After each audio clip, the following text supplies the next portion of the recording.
Duh garwaku menuwangi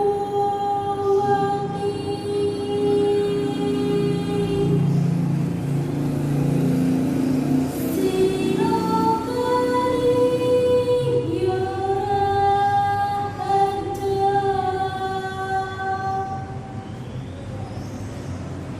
ingsun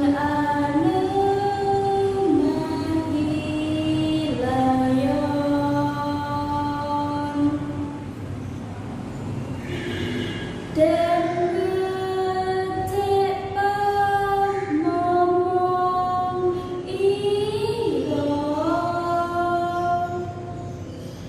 mring para putra nira duh nyawa atmaja ningsun.